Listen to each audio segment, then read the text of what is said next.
Bonjour et bienvenue sur bossetemaths.com, ici Corinne Huette. Dans cette vidéo, je vais t'expliquer comment calculer les coordonnées du milieu d'un segment grâce à une formule. Et nous allons voir également comment, grâce au milieu d'un segment, on va pouvoir déterminer les coordonnées d'un des deux points qui forment ce segment. On y va tout de suite. On commence évidemment par la formule à connaître, la formule du milieu d'un segment. Pour cela, on va se placer dans un repère orthonormé du plan. Je l'ai dessiné ici. Et si on a deux points A et B dans ce repère, avec A qui a pour coordonnées XA et YA, et B qui a pour coordonnées XB et YB, et bien alors le milieu M du segment AB aura pour coordonnées son abscisse XM qui sera égal à XA plus XB le tout sur 2, et son ordonnée YM qui sera égal à YA plus YB le tout sur 2. Donc, tu dois connaître cette formule qui donne les coordonnées du milieu d'un segment. Je te propose un exercice pour appliquer cette formule. On va te donner dans un repère orthonormé du plan 3 points A, C et S avec leurs coordonnées. Alors, ce que je peux te conseiller dans un premier temps, c'est déjà de faire une figure et de placer ces 3 points dans un repère. Alors, je suis ici dans le logiciel GeoGebra et tu vois en bas que j'ai une ligne de saisie et je vais saisir les coordonnées de mes 3 points. Alors, tout d'abord, 4, 3, c'était les coordonnées de mon point A, le voici. Ensuite, moins 2, 1, c'était les coordonnées du point C. Alors là, GeoGebra l'a renommé B. Donc je vais changer son nom et je vais mettre C. Et enfin le troisième point, S, avait pour coordonnées 6 et moins 5. Il est ici et je vais le renommer S. Je peux joindre ces 3 points en choisissant ici segment, le segment CA, le segment AS et le segment SC. Première question, il s'agit de calculer les coordonnées du milieu I du segment CS. Alors tu peux mettre la vidéo sur pause quelques instants pour faire ce calcul toi-même et remettre la lecture pour voir les résultats. Alors allons-y, première question, on va donc appliquer la formule du milieu que l'on a vue précédemment. Tout d'abord, l'abscisse du point I que je vais noter XI sera égale à XC plus XS, le tout sur 2. C'est la formule du milieu que l'on a vu tout à l'heure. Alors, on va remplacer XC par moins 2, plus XS qui vaut 6, le tout sur 2. Cela nous donne 4 divisé par 2, c'est égal à 2. L'ordonnée du point I, YI, sera égale à YC plus YS, le tout sur 2. C'est la formule du milieu.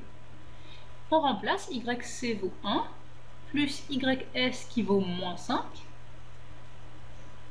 et le tout divisé par 2, à moins 5, ça vaut moins 4, divisé par 2, c'est égal à moins 2. Donc, on a trouvé les coordonnées du point I, XI et YI, et on va conclure donc que le point I a pour coordonnées 2 et moins 2, comme ceci. Alors sur GeoGebra, si je veux afficher le milieu du segment CS, je vais ici, milieu, et je clique sur C et S. Voilà, il me met ici un point B, que l'on va renommer en I, puisque c'était le nom du milieu de CS. Voilà, et tu peux constater que le point I a bien pour coordonnées 2 et moins 2. C'est ce que l'on avait obtenu, tu sais, par calcul juste avant. On passe maintenant à la deuxième question. Déterminer les coordonnées du point H tel que le quadrilatère CASH soit un parallélogramme.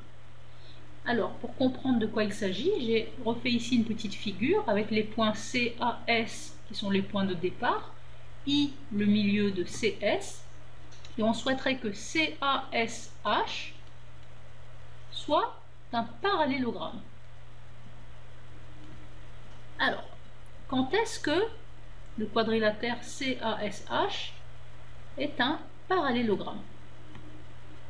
Alors, c'est un parallélogramme si et seulement si ces diagonales se coupent en leur milieu. Est-ce que tu es d'accord? Sauf que on sait que le point I est le milieu déjà de la diagonale CS. Eh bien, on aura bien un parallélogramme si le point I est aussi le milieu de la diagonale AH. Voilà, c'est à cette condition que l'on aura un parallélogramme CASH. Alors maintenant, comment on s'y prend? Eh bien, on écrit nos formules. I étant le milieu de AH, on va avoir XI égale XA plus XH sur 2. Et en même temps, alors plutôt que d'écrire et, je peux faire peut-être un système. Et je vais avoir YI égale YA plus YH sur 2. Alors pour les X, on a la relation XI égale XA plus XH, le tout sur 2. On cherche XH et on connaît déjà XI et XA. Il suffit donc de remplacer, donc ça équivaut à dire que XI qui vaut 2 est égal à XA qui vaut 4 plus XH, le tout sur 2. Alors, on peut passer ce 2 dans le membre de gauche en multipliant par 2, ce qui va nous donner 2 fois 2, 4, égale 4 plus XH. Et finalement, on peut passer ce 4 dans le membre de gauche en faisant moins 4. 4 moins 4, ça fera 0. Et on va se retrouver avec XH égale 0. En ce qui concerne les Y, on a la relation YI égale YA plus YH sur 2. Ce qu'on cherche, c'est YH, et on connaît YI et YA. On va procéder donc de la même manière en remplaçant YI par moins 2. C'est égal à YA qui vaut 3, plus YH, le tout sur 2. Ensuite, ici, on va multiplier par 2. Moins 2 fois 2, ça fera moins 4. Ce sera égal à 3 plus YH. Et au final, on va soustraire 3. Moins 4 moins 3, ça fera moins 7. Égale YH, ou YH égale moins 7. On peut donc conclure que le point H que l'on cherchait a pour coordonnée XH qui vaut 0 et YH qui vaut moins 7. Et de cette manière, avec ce point H, on aura le quadrilatère CASH qui sera un parallélogramme. Regardons ça sur GeoGebra. Sur GeoGebra, je veux construire le parallélogramme CASH. Pour cela, je vais faire les côtés opposés parallèles. Je vais choisir parallèle. Donc la parallèle à ce côté passant par S. Voilà. Et de la même manière, la parallèle à ce côté passant par C. Voilà, j'ai ici donc mon point H. On va aller voir ça. Point d'intersection de cette parallèle avec celle-ci. Voilà, il m'a positionné ici le point d'intersection. On va le renommer. Il s'appelle H. Voilà, et on constate ici que le point H a bien pour coordonnées 0 et moins 7. Et bien voilà, cette vidéo est à présent terminée. Je te remercie de l'avoir suivie. N'hésite pas à télécharger la feuille d'exercice qui est juste en dessous de la vidéo pour t'exercer avec cette formule qui donne les coordonnées du milieu d'un segment et vérifie tes réponses grâce au corrigé. Je te remercie en tout cas d'avoir regardé cette vidéo sur bossemath.com et je te dis à très bientôt.